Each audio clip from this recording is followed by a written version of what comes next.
One of the things I hate to hear from the back of an ambulance is something that you wouldn't actually suspect.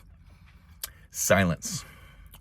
If I'm driving my partner to the hospital, usually I'm field training or there's an EMT in the back. One of the things I hate to hear is silence. Silence in the back of the ambulance is not good for me.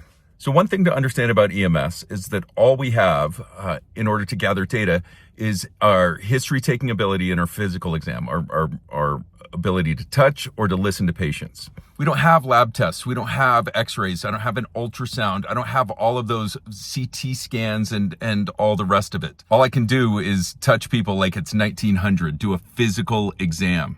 The good news is I could get really good at that and really practice it and be down with it. Same thing with my history taking.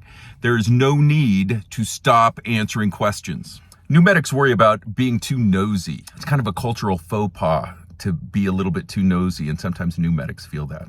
In addition, new medics sometimes just need a minute to think. And some medics don't see necessarily why it will help. Right? They have their sample history and can answer OPQRST and they're good to go. That's not true. I need you to keep asking questions. There's a couple of reasons for this. First, people like to talk about themselves. It's our favorite subject. Second, it distracts people. They're having a bad day if they're dealing with you. It's okay to distract people with questions about their family or their job or their hobbies or whatever it is they like to do.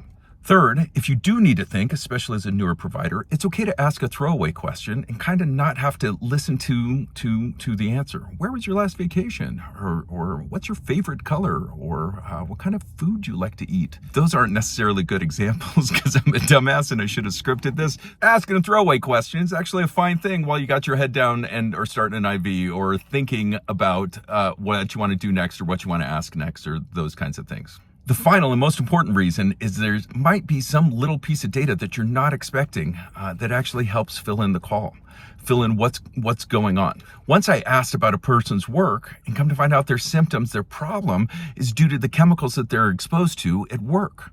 That wouldn't have come up unless I'd have been just asking curiosity-filling questions.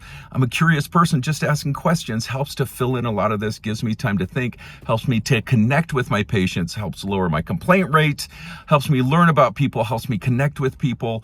All of those things are good things. Keep asking questions. Don't be afraid to keep asking questions, and don't be afraid to ask questions that are off topic. Don't stop asking questions. Don't stop talking. Silence is bad in the back of an ambulance. You should always have something ready to ask next. This is Angry Bill for Pre-Hospital Wisdom. Let me know if you agree. Like, subscribe, share, do all that YouTube stuff. You know how YouTube works. It's not a big deal. Make sure and click one of these for your next video. You might like it.